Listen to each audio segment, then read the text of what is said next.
Hi hello नमस्कार. मी तुमच्या सगळ्यांची लाडकी रेश्माज किचनमध्ये तुमचं स्वागत करते. आज आपण बनवणार आहोत कालव्याचा आंबट. तुम्हाला माहिती आहेत का कालव्याचे गोळे काय असतात?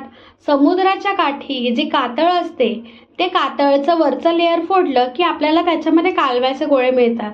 तुमच्याकडे या कालव्याच्या गोळ्यांना काय म्हणतात ते नक्की कमेंट करून सांगा. इथे मी कालव्याचे गोळे बनवण्यासाठी 4 मोठ्या पाकळ्या लसूण, एक मोठा कांदा, एक मोठा बटाटा, लाल तिखट, हळद, हिंग, गरम मसाला, चिकन मसाला, कोथिंबीर, मीठ, कोकमाची आगळ आणि अद्रक लसूण पेस्ट घेतलेली आहे. इथे एका बाजूला मी कढई गरम करण्यासाठी ठेवलेली आहे. कढई गरम झाली की त्याच्यामध्ये मी 2 चमचे इतकं तेल घालून घेणार आहे आणि तेल गरम झालं की आपण त्याच्यामध्ये लसूण घालून घेणार आहोत. आपण जेव्हा लसूण घालू तेव्हा गॅसची फ्लेम ही मीडियमच ठेवायची आहे. हाय फ्लेमवर जर लसूण घातलं तर ते लगेचच करपू शकतं आणि त्याचा कडवटपणा येतो. त्याच्यामुळे आपल्याला लसूण स्लो फ्लेमवरच चांगला पिंकिश कलर येईपर्यंत परतून घ्यायचा आहे. जेव्हा लसणाचा कलर बदलेल तेव्हा आपण त्याच्यामध्ये बारीक कापलेला कांदा घालणार आहोत. कांदाही आपल्याला स्लो फ्लेमवरच परतून घ्यायचा आहे. कांदा आणि लसूण स्लो फ्लेमवर चांगलं ट्रान्सल्युसंट होईपर्यंत परतल्यामुळे त्याच्यामध्ये खूप चांगली चव येते. कांद्याचा फ्लेवर इन्हान्स होतो. त्याच्यामुळे कांदा फास्ट फ्लेमवर न परतता कधीही स्लो टू मीडियम फ्लेमवरच परतायचा आहे. कांदा परतून झाला की मी बटाटा धुवून त्याची साल काढून घेणार आहे आणि बटाट्याच्या आपण बारीक बारीक चकत्या करून घेणार आहोत. बटाटा हा आपल्याला पातळच कापायचा आहे. जर जास्त जाड कापला तो शिजण्यासाठी खूप वेळ घेईल आणि कालव्याचे गोळे हे लगेचच शिजतात. ते शिजण्यासाठी टाईम लागत नाही. मग ते लगेच शिजून होतील आणि बटाटा शिजणार नाही. त्याच्यामुळे बटाटा आपण बारीक कापून आणि कांद्यासोबतच परतवायला घालणार आहोत. त्याच्यामुळे त्याला कुकिंग टाईम जास्त मिळेल आणि तो लवकर शिजेल. आता मी इथे बटाटा स्वच्छ धुवून कापून घेत आहे आणि तो तेलासोबत कांद्यासोबत चांगला परतून घेणार आहे. इथे बटाटा आणि कांदा चांगला परतून झाला की त्याच्यामध्ये मी अद्रक लसूणची पेस्ट घालणार आहे. मी एकदाच 4-5 दिवसांची अद्रक लसूणची पेस्ट बनवून ठेवते, कारण सारखी ती थोडी आपल्याला मिक्सरमध्ये वाटता येत नाही.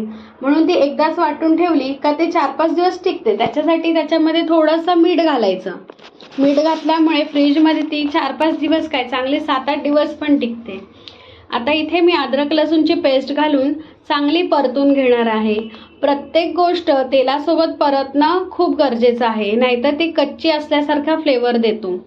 आता हे चांगलं परतून झालं का त्याच्यामध्ये मी सगळे मसाले घालून घेणार आहे. याच्यामध्ये तुमच्या आवडीनुसार तुम्ही मसाले कमी जास्त करू शकता.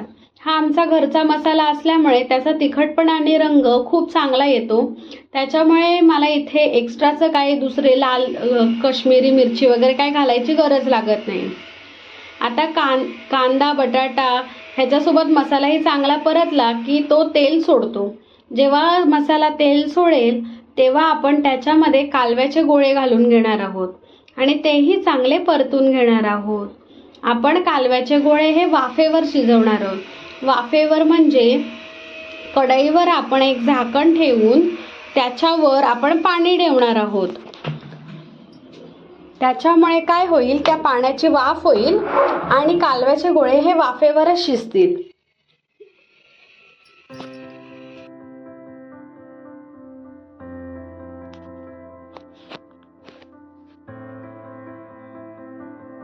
इथे मी झाकण ठेवलेलं आहे आणि त्याच्यावर पाव ग्लास इतकं पाणी घालून घेणार आहे. हे पाणी गरम झालं, त्याच्यामध्ये वाफ तयार झाली का ते चांगले कालव्याचे गोळे सुद्धा स्वतःचं पाणी सोडतील आणि मग पाणी वरचं गरम झालं की तेच पाणी आपण त्या कढईमध्ये घालून घेणार आहोत. त्याच्यामुळे काय होतं की चांगली ग्रेव्हीही तयार होते. भाकरी किंवा भातासोबत खायलाही आपल्याला चांगलं जमतं. त्याच्यामुळे आपण ह्याच्यात थोडंसं पाणी घालून घेणार आहोत आणि आता मी बघणार आहे की बटाटा शिजलाय की नाही. जर बटाटा शिजला असेल तर आपण ह्याच्यामध्ये मीठ आणि कोकमाची आगळ घालून घेणार आहोत आणि चांगलं एकदा उकळ येऊन देणार आहोत.